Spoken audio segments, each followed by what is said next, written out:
Well, we ended up weathering the storm, and now we are getting ready to cover another bunk.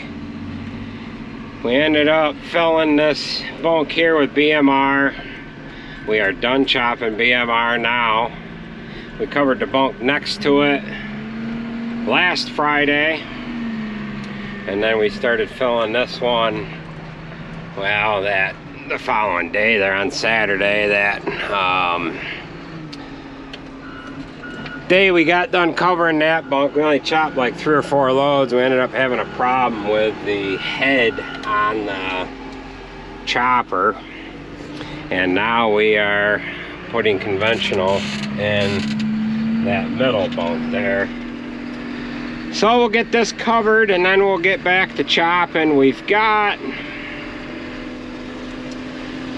we ended up getting about 3/4 of an inch of rain, and we should be able to get chopping by, I don't know, 1, 2 o'clock anyways. So we'll get this covered. We're into using regular tires now because we are out of cut tires.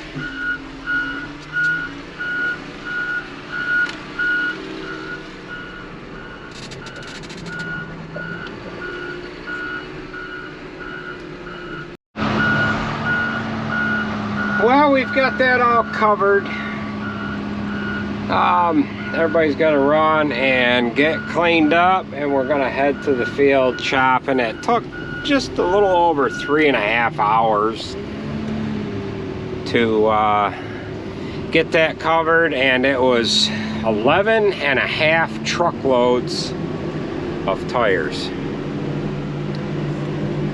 A little dirtier job this time around because we didn't use the cut tires, but we managed. So we'll run along to the chopper now and get on with it. Kind of a nice way things worked out.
Well, we're 3 days into this video. It is Sunday morning, and we have seen this problem before.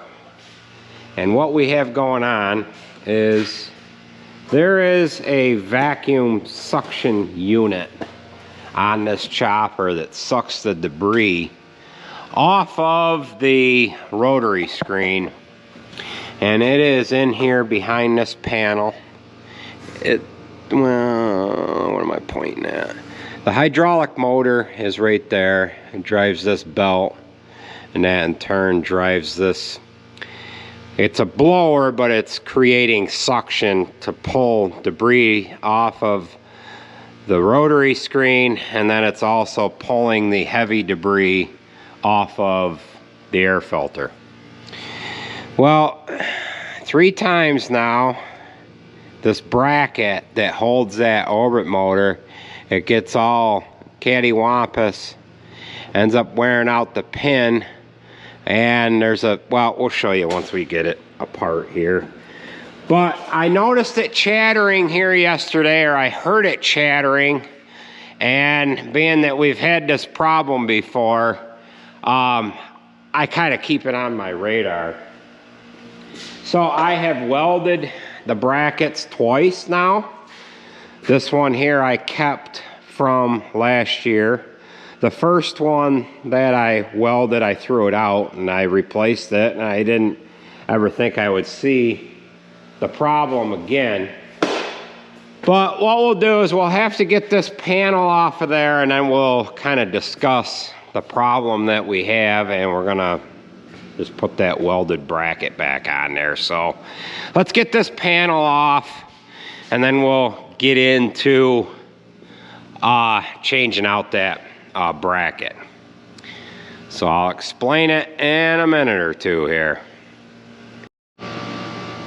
Well, I've got the panel lifted off of there, and it's just kind of setting up top. Rather than take the whole damn thing off, we just left it up top there. Now, when this happened the first time, this is the 3rd time this has happened. When it happened the first time, I felt that the spring just wore out, and the weight of the motor was able to keep the belt tight, and I figured it just kind of vibrated, and it kind of self-destructed itself. Last year when it happened, I really didn't know what caused it to do what it did. Being that I've had this problem a few times, I've had it on my radar, I thought I could hear it vibrating yesterday, and it would probably go the rest of the season. But this bushing has come out over here. It's no longer inside this piece here, and what it has done is it has chattered and vibrated against this pin here. So it would probably go a while. I could probably just push that back in there, put a little tack weld on this pin here, and it would probably be all right. But I think we're just going to go ahead and replace the bracket with that welded one that I had, and then we won't have to worry about this thing happening again this year. So let's go ahead and swap this out. All right, I pulled the pulley off of the hydraulic motor, unbolted the hydraulic motor from this bracket. Now we've got to remove 4 bolts here that bolt this up to the actual blower itself. Probably gonna have to take this bracket off. I did that last time, and then we can swap this one out with the other one that I have on the step there that's all welded together.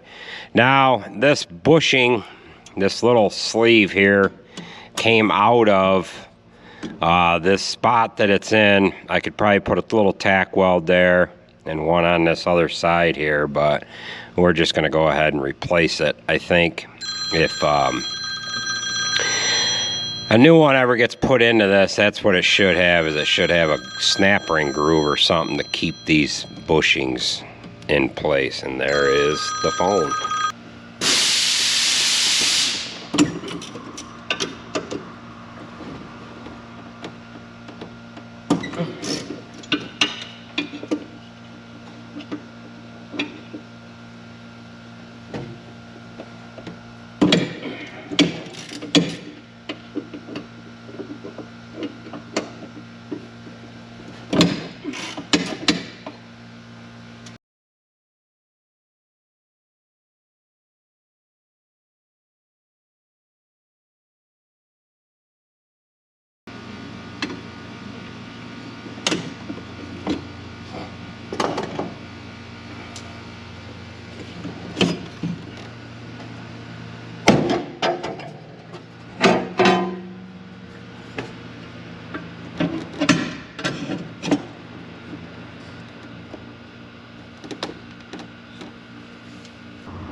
All right, we've got that bracket that is all welded and rigid all together. And this is the one that came off. I'm not sure what I'm gonna do with this one. I'll probably just throw it out and we'll just run that rigid one. There is a spring here that hooks the two together, and then that's what maintains your tension on the belt. Now, I'm gonna get comments saying that that cannot be rigid. It needs to have that spring on there. Well, no, it does not. There is such a thing as running something that is run by a belt rigid. Now here's what we have. What we have here is an alternator with a serpentine belt. It's got an auto tensioner. It's a spring tensioner on this alternator. Now I'm gonna get somebody that says, aha, see, you have one right there. You can't run that belt tensioner on that without a spring on it. Well, we've got another alternator right here that has a rigid adjustment to it. Yes, it has adjustment, but it is rigid. It is not running off of a spring. We are running this. It's welded, there's no adjustment to it. The only adjustment you have is once the belt starts slipping, you throw a new belt on there because that belt is stretched. So, I know we're gonna get the comments, but you're gonna get them.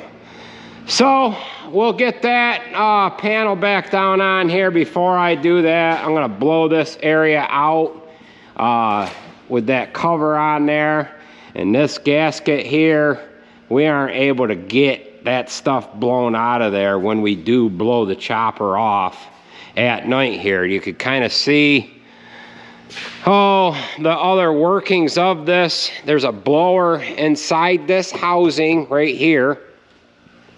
And it is actually blowing, but at the same time, in order for a blower to work, it's exiting air.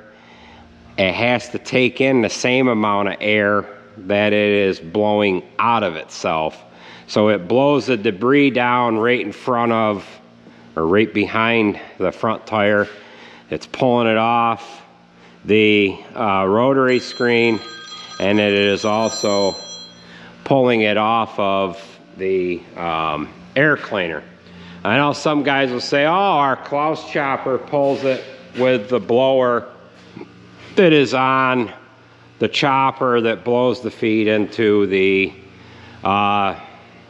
truck box or wagon or what have you. That's a great idea, but this is the way that John Deere does it. They do basically the same thing on the combine, but instead of an orbit motor or a hydraulic motor, I think they're running it off of a shaft that is run direct right from the engine itself. So I've got guys that are ready to go here, and I've got to get this back together, and we've got to get rolling. So we'll join up with you in a few minutes here.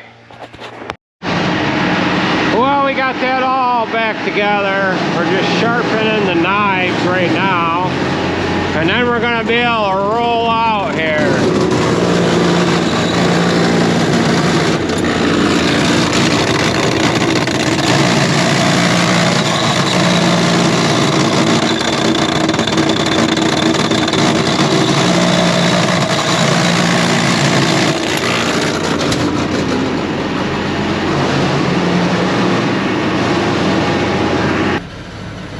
Charlie. How you doing today?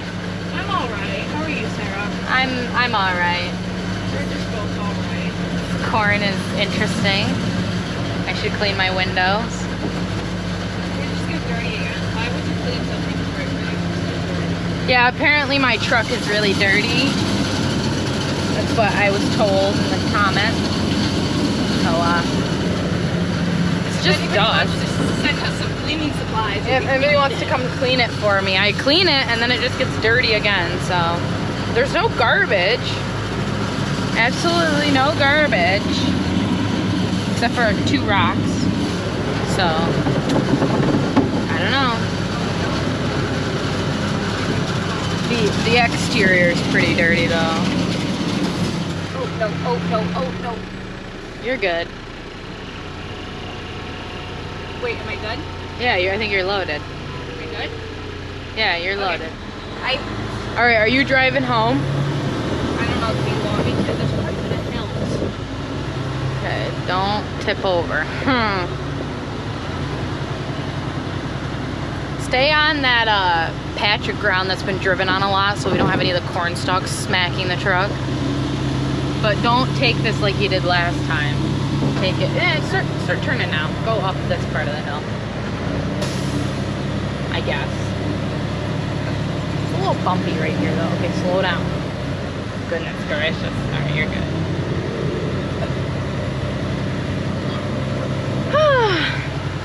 I don't know. There's Fitz. You can't see him. Yeah, Fitzy's over there, trucking hard in the C5. Where is he? I wish he had his cowboy hat on. Yeah, His little window's dirty. But... And then here's the Freightliners. We got Bradley and Alex. Mike Bloom just left in truck 18. Jared's in the W9. Davey's in truck 9. It's a lot of family today. Richard is in the Peterbilt. Think we can get them to wave? I don't know. We have to be able to get on the honk. I don't think we need them to honk. Alex is gonna hit us.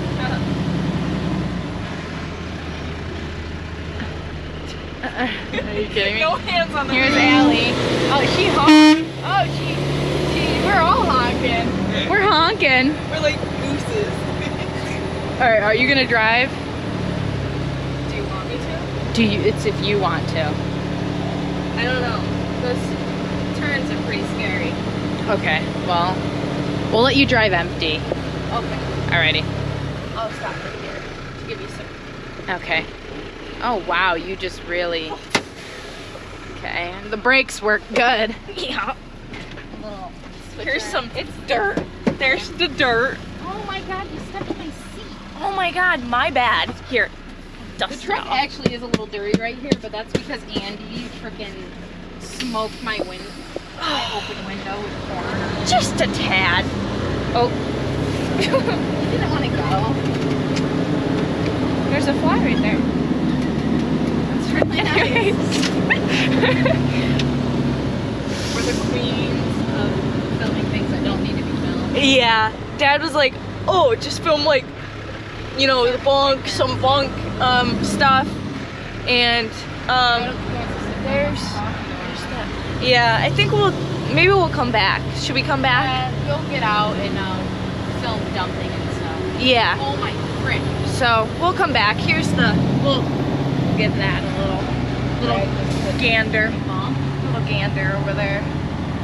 There we go. Nice job. Okay. Anyways, see you in a little bit. I didn't get that. Okay, we're good. Caught up to Mike here, and yeah. So you know, we're gonna film him offloading, dumping. We're gonna film him dumping. Anyways, this is where the bunk is. Those are the bunk guys. They might wave to you. Maybe not. Probably not. Let's hope not. Here goes Mike. Truck 18. Such a beautiful truck.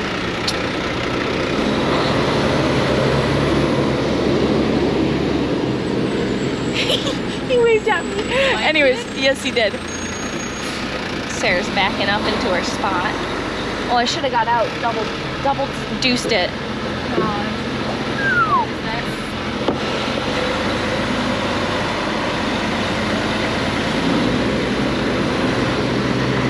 There's Nate.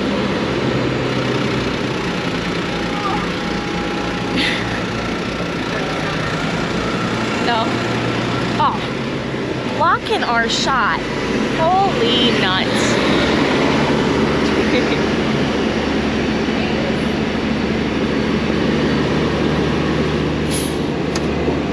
Girls just want to have fun. Yeah. Okay. Sarah's starting to dump too here. I don't know if you can, there you go, you can see her.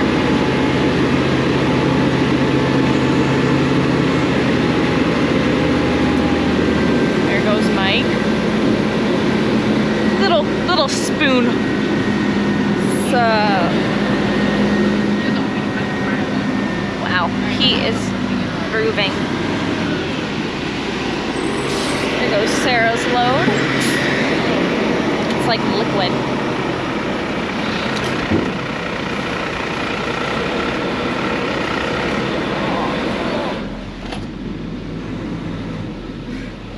Oh, I got a little bit of it.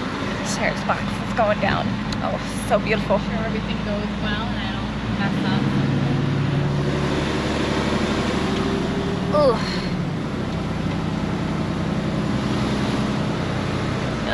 Oh, look at the pigeons. Oh, pigeons.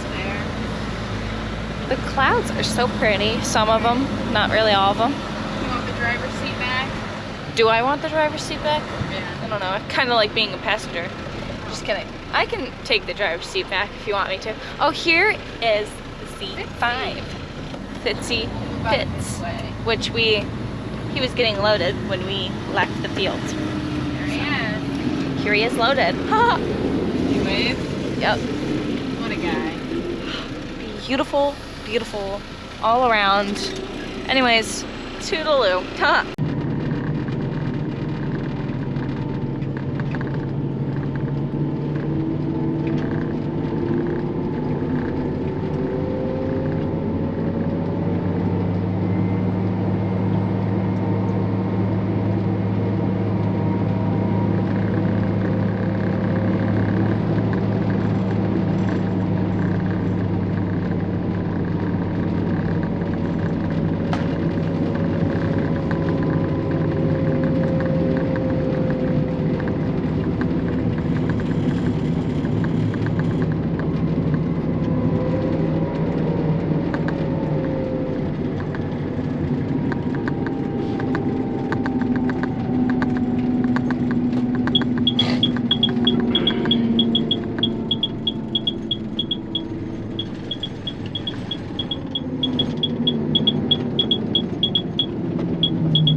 Well, there is the last load of the night right there, getting dumped onto the Moss trailer that's hooked to the Peterbilt. This particular farm here, we actually combined it last year. So my father, he's been running a Peter car for quite a few days here and really likes that truck. He really likes that. The transmission has been perfect ever since that wire harness got put in there. Another little bit of history with this farm here. The first year we chopped it, we actually got snowed on in here. That's where that video came from when we were chopping in the snow. And that day that we were chopping in the snow, this driveway wasn't as wide as it is here now. Tim ended up going into the ditch with the all-electric trailer. It wasn't really his fault. He was getting pulled out onto the road because he had regular road tires on the road tractor, and the guy that was pulling him pulled him out onto the road. He tried stopping, didn't get stopped in time, and the trailer ended up going right into that ditch right there. So we decided we better get over here and make the driveway a little wider. I was in the backfield way back there. I could hear on the radio that I could hear the distress call. And I hurried up, got here with a chopper, and a neighbor in the area, we had the road blocked off. The road tractor was out in that other lane of traffic, and they had the traffic blocked both ways. Neighbor was parked up on that back road up there. He kept the traffic from coming this way. I came out onto the road with the chopper, tried pulling the trailer back, but I couldn't. Then we got alongside the trailer, and I pulled the trailer front, going forwards, and that allowed it to come up out of the ditch. And we got straightened up there a little ways. Made sure there was nothing wrong, and he proceeded on. So that all-electric trailer's been in the ditch more than once, but it is what it is. So that's gonna do it for this video. I want to thank everybody for watching, and we will catch you at the next one.